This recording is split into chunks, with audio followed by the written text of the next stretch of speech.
खुशी खड़ी रुके ना एक घड़ी, एक पल है जिंदगी, एक पल कुछ भी नहीं।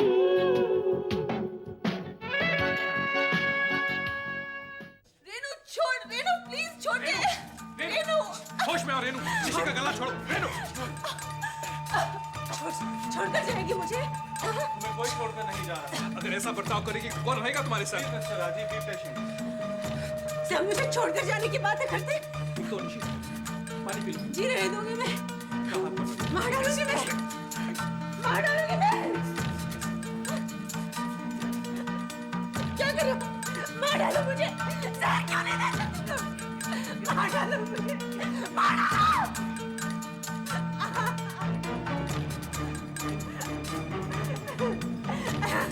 पहले नुकसान हुआ। जब उनके बिना जीना नामुमकिन हो जाता तो छोड़कर जाने की बातें करते। चलो मुझे।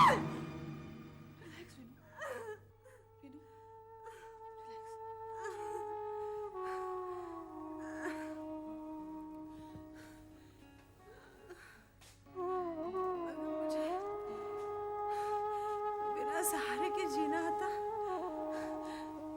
तो फिर मुश्किलें क्या थी?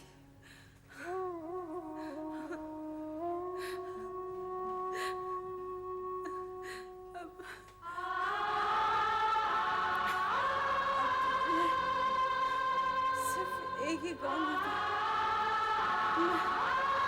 मर सकती हूँ, मर जाऊंगी मैं,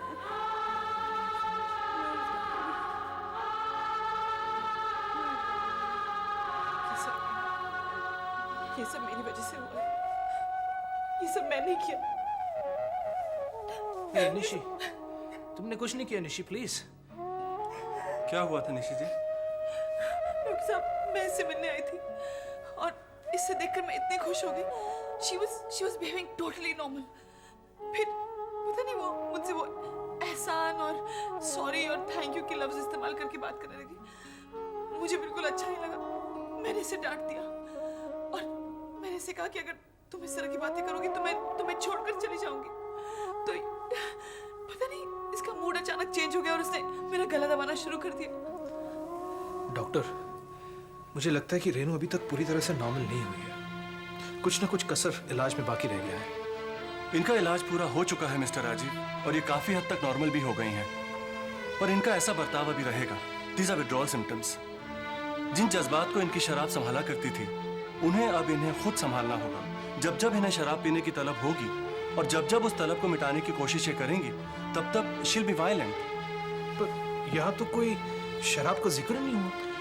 निशी जी ने अनजाने में इन्हें छोड़ने की बात की थी। ये लफ्ज छोड़ना इनकी तलब को उकसाने लगा। अजीब बात है, इस तरह तो कोई भी शब्द किसी के साथ भी जोड़ा जा सकता है। राजीव, ये अजीब बात नहीं है।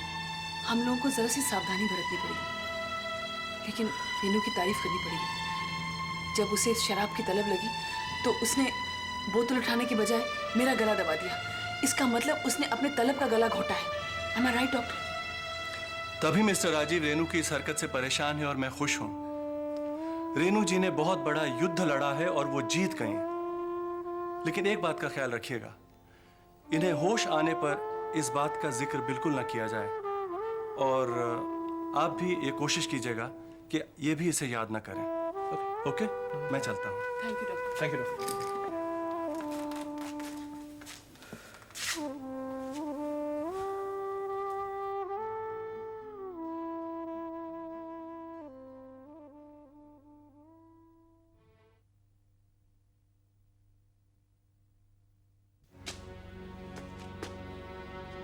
ओ मेरे बेटे, यहाँ अकेला क्यों बैठे हैं तू?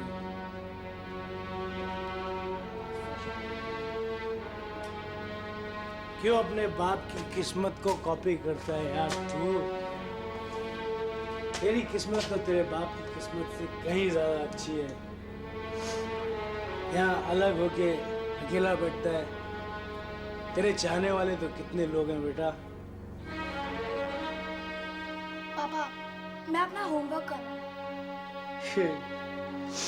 पढ़ने लिखने के जमाने लग गए बेटा। अब तो जमाना है लोगों को पढ़ाने का। टोपी फिराने वालों का जमाना है। पापा, आप क्या कह रहे हैं मेरी समझ में कुछ नहीं आ रहा। मैं अपना काम कर लूं? ओ, अब इतना निकम्मा भी नहीं है यार तेरा बाप कि तू यहाँ पे अकेला बैठे और मैं वहाँ पे। चल तेरी जबान में तेरे साथ बात करते हैं। जब तेरे को पता था कि तू यहाँ पे अकेला है तो तू रिया से मिलने क्यों नहीं चला गया? तुझे तो उसका साथ, उसके यहाँ जाना अच्छा लगता है ना। और अब तो अच्छी फ्रेंडशिप भी मिली है यार। पापा, आप ये बात अपने दिल से कह रहे हैं या सिर्फ मुझे डांटने के लिए कह रहे हैं? बेटा तेरे बाप का दिल किसी के काम तो आया नहीं, लेकिन तू तो अपने बाप के दिल को समझना। चल यार बंद कर ये किताब कॉपी। बेटा तेरे से बात करने का दिल कर रहा है, अपने बाप से बात करेगा? हाँ पापा, क्यों नहीं? अच्छा।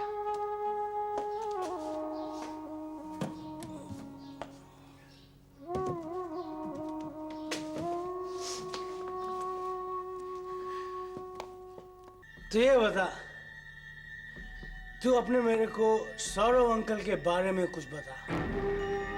किस तरह का आदमी है वो? सौरभ अंकल पापा को बहुत अच्छा आदमी, सबसे बहुत प्यार भी करते हैं और बहुत स्मार्ट भी है। बेटा जब तू किसी बहुत अच्छे आदमी के बारे में बात करता है ना, तेरा चेहरा खिल जाता है। अच्छा है तेरे को तेरे असल बाप से अच्छा सौतेला बाप मिल रहा है। सौतेला बाप?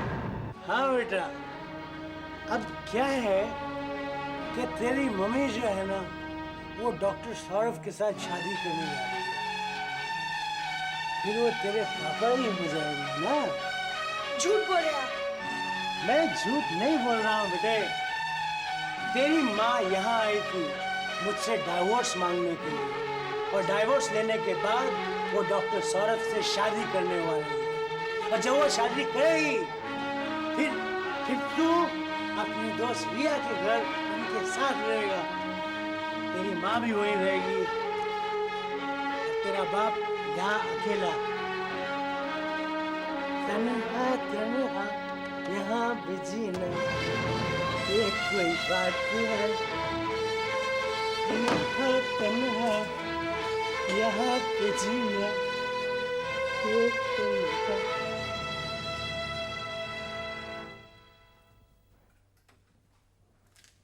यार वो भी अब भाग गई। याद तो पड़ता है कि 7 फेरे लिए थे। फिर ये घर कुंवारा कुंवारा क्यों लग रहा? बस 1 मिनट आई।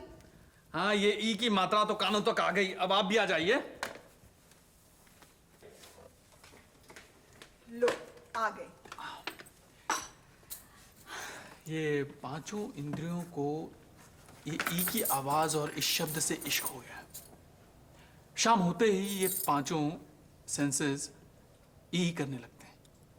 ई मतलब बीवी पत्नी।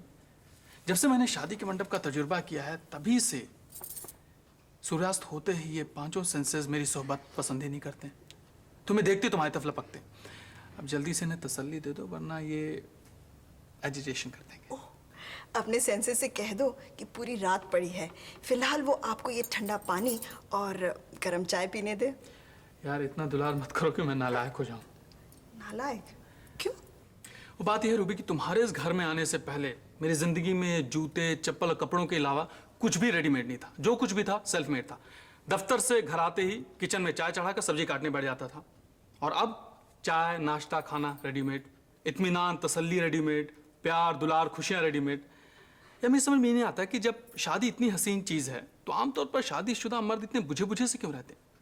क्या उन्हें अपने घर में इतनी खुशियां इतना ऐशो आराम नहीं मिलता जो मुझे मेरी रूबी देती है? मेरे एक ना दिन भर इतनी मेहनत करते हैं कि वो दुनिया के हर ऐशो आराम के लायक है। देखना एक दिन हमें किसी चीज़ की कमी नहीं होगी। किस कमी की बात कर रही हो? मेरे पास तो जो कुछ भी है वो ज़रूरत से ज़्यादा है। ये तो तुम्हारा बड़प्पन है कि तुम अपनी ज़रूरतों को बंदिशों में बांध रखे हो, वरना देखना एक दिन तुम यहाँ से बहुत आगे जाओगे। तुम ऐसी जगह तो बिलोंग ही नहीं करते। ऐसी जगह से मतलब कि ये बस्ती, ये मोहल्ला, ये मुश्किलें, छोटी छोटी चीज़ों के लिए स्ट्रगल। तुम्हारे मसले मेरी समझ में नहीं आ रहे हैं। तुम किन मुश्किलों, किस स्ट्रगल की बात कर रही हो? अब एकनाथ, हम हमारी जिंदगी ऐसी लोकेलिटी में थोड़ी ना बिताने वाले हैं जहाँ कैन यू इमेजिन कि पानी चंद घंटों के लिए आता है।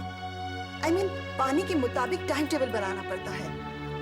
अब आदमी इस माहौल को अपनी मजबूरी तब बना ले जब वो इसी के लायक हो। तुम्हारे लिए न जाने तरक्की के कितने रास्ते हैं। अब जैसे देखो, इतने बड़े मल्टीनेशनल फर्म के लिए लेबर ऑफिसर की पोस्ट खाली है और एप्लीकेशंस मांगे हैं।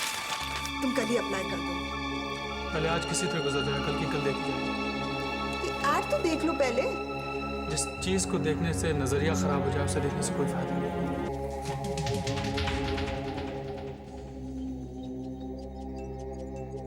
हाँ, खाने के लिए क्या बनाया? अरे क्या मतलब मुझसे पूछ कर? कभी कभी अपना दिमाग भी चलाया करो। तुम अच्छी तरह जानती हो किसे क्या पसंद है। तुम ऋतु और नीतू के हिसाब से नहीं खाना बना सकती? दोनों को खाना खिला देना और उसके बाद तुम लोग भी खा कर सो जाना। और ऋतु नीतू कहाँ है? अच्छा ठीक है, मैं तुमसे बाद में बात करती हूँ। आप फ़ोन रखो। Good morning. निशी, अब कितने बजे होंगे? माय गॉड, 9:15 बज गए। मैं कब से सो रही हूँ? तुझे कुछ याद नहीं? हम दोनों बैठे बैठे गप्पे मार रहे थे और मैं तुझे अपनी दास्तान सुना रही थी। तूने कहा तुझे नींद आ रही है और तेरा सर दुख रहा है। मैं जाकर किचन से गोली लेने गई तो वापस आई तो तू सो गई थी। वाह, ये भी कमाल है। जो हमने दास्तान अपनी सुनाई तो आप क्यों सोए? मुझे कुछ याद नहीं आ रहा निशी। शायद राजीव आया था। हाँ, राजीव आया था, लेकिन वो तेरा हाल पूछकर चला गया। मुझे क्यों नहीं बताया? अरे उसने मना किया था तुझे जगाने के लिए। मेरी तो अजीब सी हालत होगी निशी। मुझे कुछ याद ही नहीं रहता। मुझे लगता है जो हो गया वो नहीं हुआ और जो नहीं हुआ वो लगता है हो गया। घबरा मत, कभी कभी ऐसा होता है। पता नहीं क्या होते जा रहा है मुझे लगता है जैसे मैं एक गहरी खाई में गिरती जा रही हूँ। मुझे कोई सहारा नहीं मिल रहा। मैं गहरे गिरती जा रही हूँ। निशी,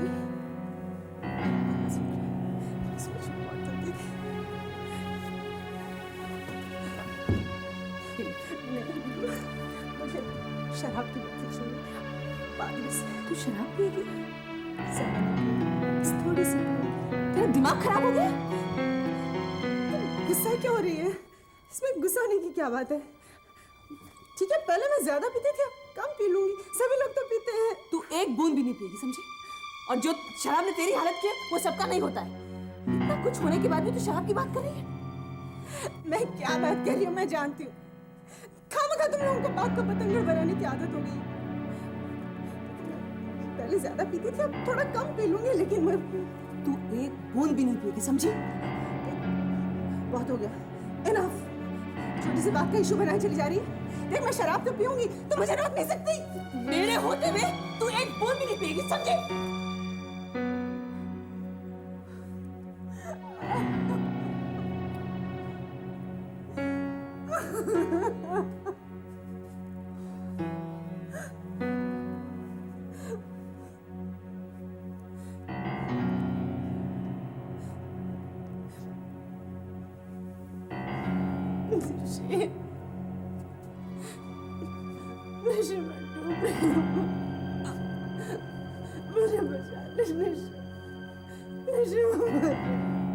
मैं जीना चाहती हूँ, मुझे बचा ले।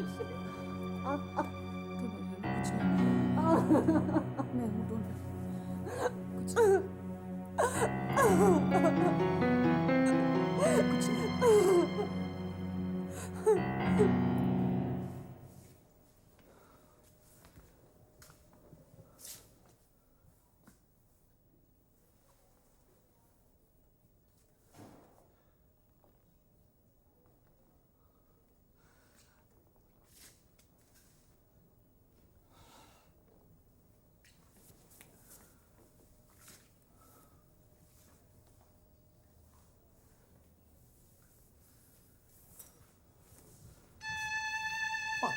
तुम यहाँ, तुमसे कहा था ना कि घर पर रहना, यहाँ मत आना। फिर घर पे मुझसे नहीं रहा जा रहा था ऋषभ, मेरा मन नहीं मान रहा। हाँ, यहाँ आकर तुम अपने दर्द को दुगना कर लो कि बस और कुछ नहीं।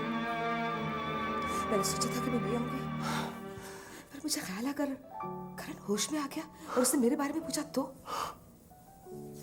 तुम होश में आने की बात कर रही हो, जिसका अभी तक आसार भी नहीं मिला। ऐसी बात मत कर। इसीलिए तो कहता हूं यहाँ मत आया करो माँ। यहाँ आकर तुम्हें सीधा सच्चाई का सामना करना पड़ेगा।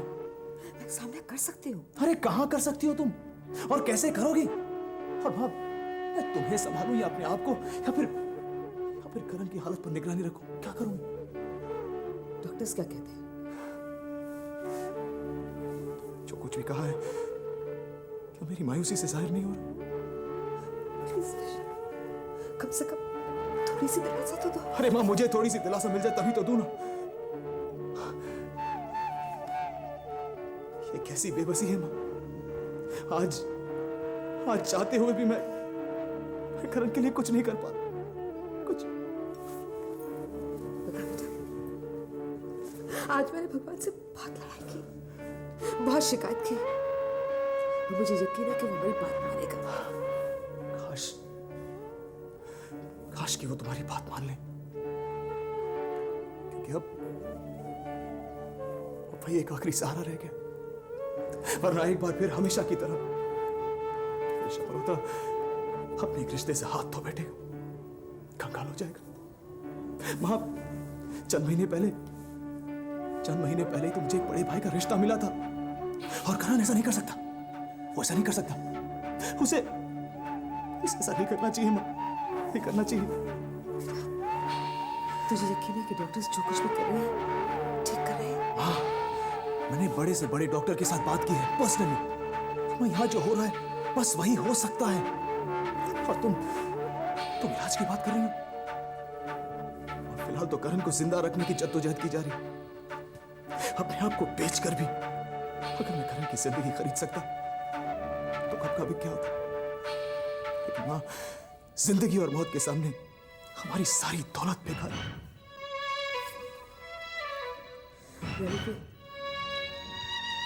मुझे भी अपनी मौत की तैयारी करनी पड़ेगी। जो खबर से देखने पर डर रही हूँ, अगर मुझे वो खबर सुनाई दी तो मैं जीऊंगी कैसे? इसलिए तो तुमसे कहता हूं यहाँ मत आया करो। हम लोग सब एक साथ रहकर मिलकर एक दूसरे के आंसू नहीं पोंछ सकते, बल्कि एक दूसरे को रुला सकते हैं। बस प्लीज, आई प्रॉमिस यू, मैं कुछ नहीं बोलूंगी। मुझे थोड़ी देर के लिए प्लीज।